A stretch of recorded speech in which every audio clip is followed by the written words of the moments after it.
An American-built Lockheed aircraft takes off for a holiday flight. And minutes later, it becomes one of the most shocking tragedies ever reported in the U.S. news. A violent Amazon storm swallows the plane. Lightning strikes. The wings tear off, and at 10,000 feet the aircraft rips apart in midair. Everyone is presumed dead.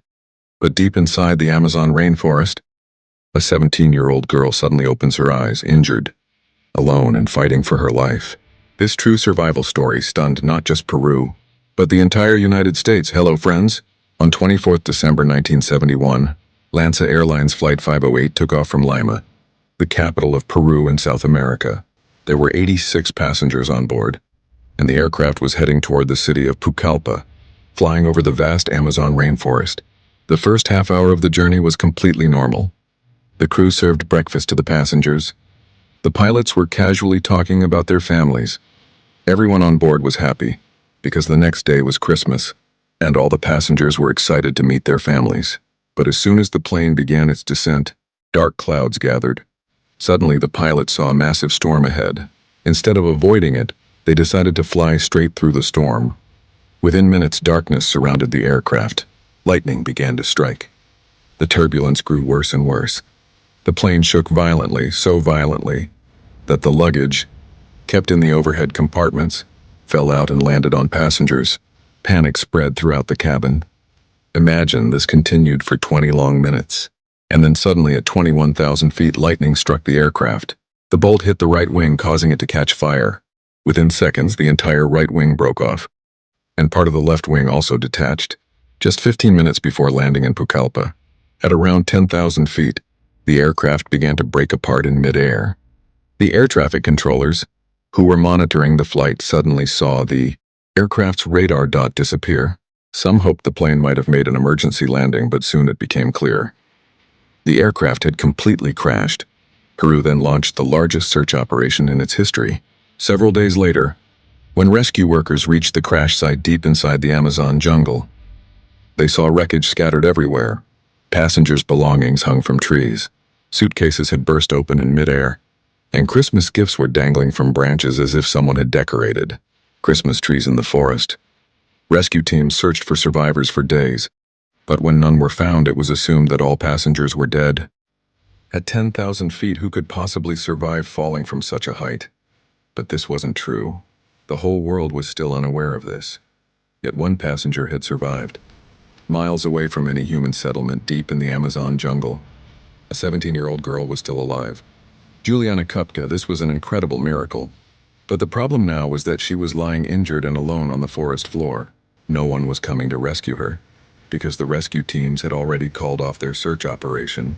Her family and everyone else had already assumed she was dead. Just like the other passengers, Juliane was actually on this flight with her mother, Maria. They were traveling to the Panguana Biological Research Station in the Amazon.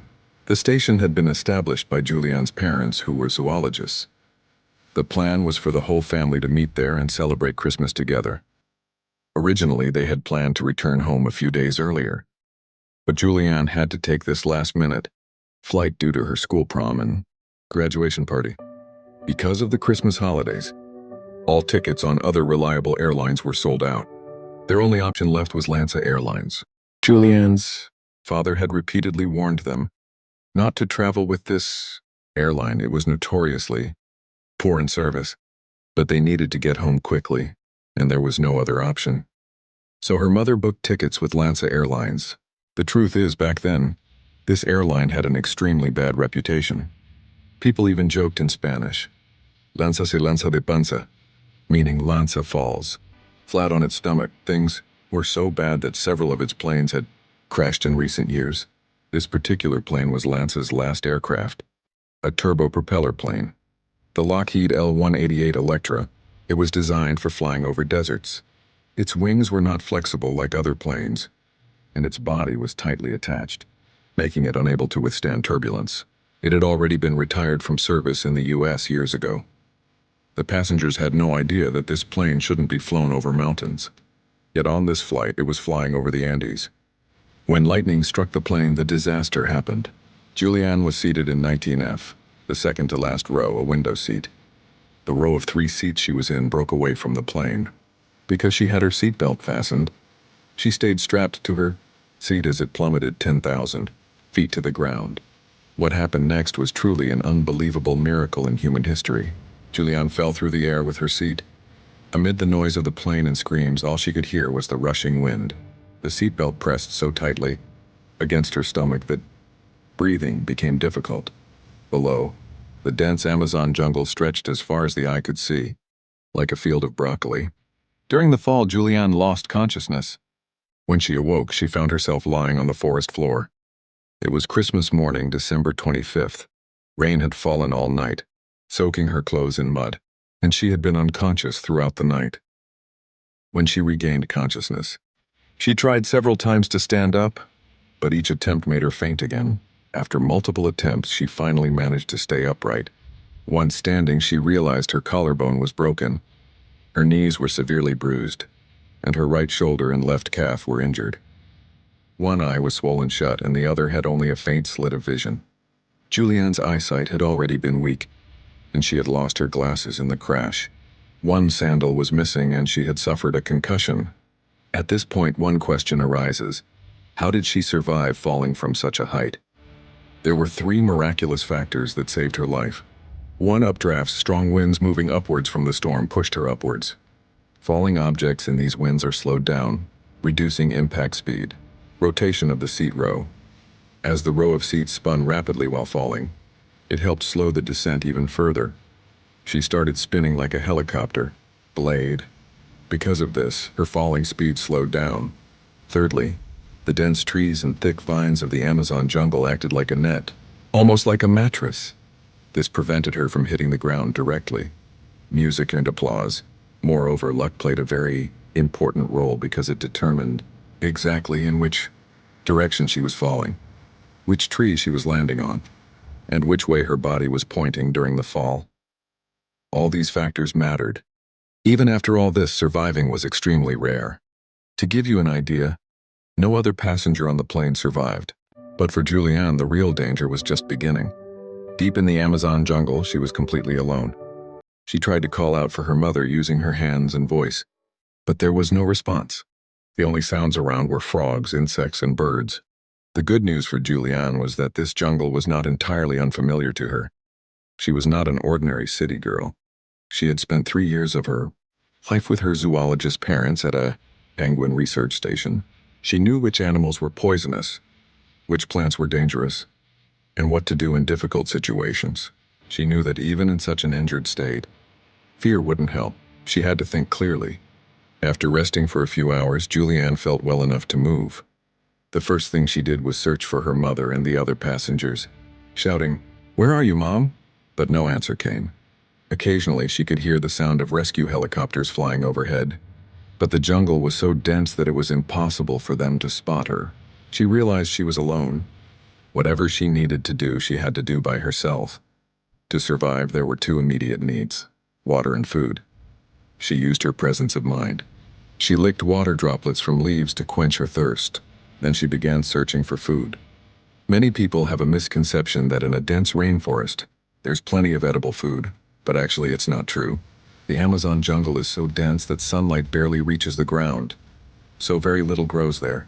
Palm fruits only grow around 20 meters above the ground, which requires climbing trees, a very risky task.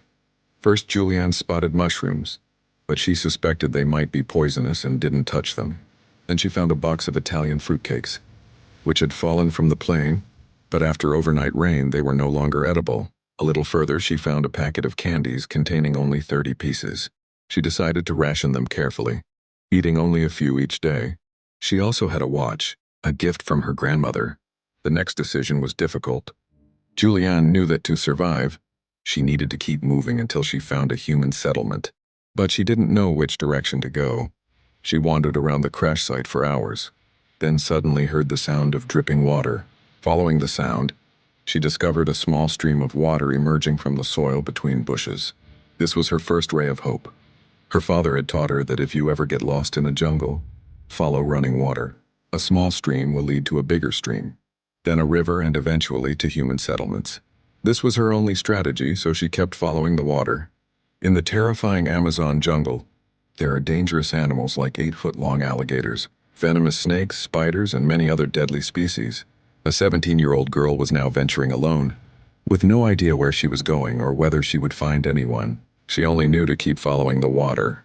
It sounds simple to follow water, but streams don't always flow through safe paths. Fallen trees, dense bushes, and slippery rocks blocked her way. The jungle was so dense that she often had to cut through thickets to move forward. She hadn't gone far when night began to fall. She checked her watch. It was 6 p.m., and now her biggest challenge awaited: surviving the night in the dense jungle. At night, any wild animal could easily attack. Juliane knew she had to find a safe place to sleep, preferably with a tree or rock behind her so no animal could attack from behind.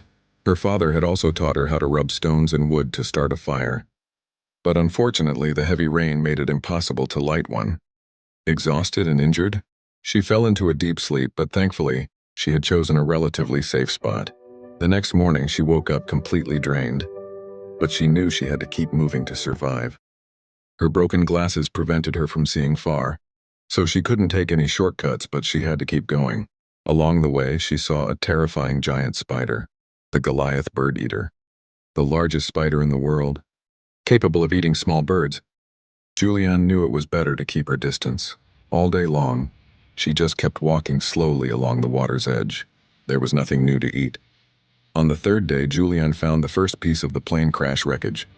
It was a turbine completely blackened on one side. She could still hear rescue planes once or twice a day, but she was helpless. There was no way to signal them. As the third day slowly turned into evening, her watch stopped working. On the fourth day, she saw some king vultures. These birds are known for eating dead bodies. Juliane immediately understood. There must be a corpse nearby. A little farther ahead, she saw a row of airplane seats. 3 people were still strapped into their seatbelts. They had fallen headfirst to the ground with such force that their heads were buried 3 feet into the soil, and their legs were sticking upward. It was a horrifying sight. For a moment, Juliane was paralyzed with fear. One of the bodies was a woman. Juliane was terrified. What if it was her mother? Slowly, she stepped closer, picked up a stick, and tried to inspect the person's feet. As she came nearer, she noticed nail polish on the toenails. Juliane felt a small wave of relief. Her mother never wore nail polish. She looked around to see if there were any other bodies or injured passengers, but there was nothing except pieces of metal. She started walking again, following the riverbank. Days kept passing like this. She found nothing new to eat. Her sense of time began to fade. She had no idea what time it was or what day it was. Every day looked the same. Every night felt the same. She had mentally grown so weak that she no longer remembered how long she had been wandering. Inside her head, she kept repeating only one thing: follow the water. Just keep following the water. The small stream slowly became a larger stream, and then that stream turned into a small river. But now her hunger had become unbearable. Whatever candies she had were completely gone. She thought of eating the inner part of palm tree stems, but she had no knife or sharp tool. She couldn't catch fish, and she had no way to boil roots. She survived by drinking river water. The minerals in the water made her feel full for a short time, but the hunger always returned. She was getting weaker and more hopeless. She didn't know how long she could survive like this. On the 6th day, Juliane heard the sound of a bird. Instantly, she felt a spark of energy. It was the call of a hoatzin bird. She had heard it before. She knew this bird builds its nest near open water along larger rivers, which meant a big river was close. A few steps later, she saw that her stream merged into a river, but reaching the riverbank was difficult because the mouth of the stream was blocked by thick logs and bushes. It was impossible to cross from there, so she turned back, walked deep into the jungle, and found another way around the barrier. It took several hours, but finally, she reached the big river about 30 feet wide. For the first time in days, she saw a clear open sky, but again, there was no sign of people anywhere. After a long time, she heard the sound of a rescue plane, this time much closer. A plane flew right above her.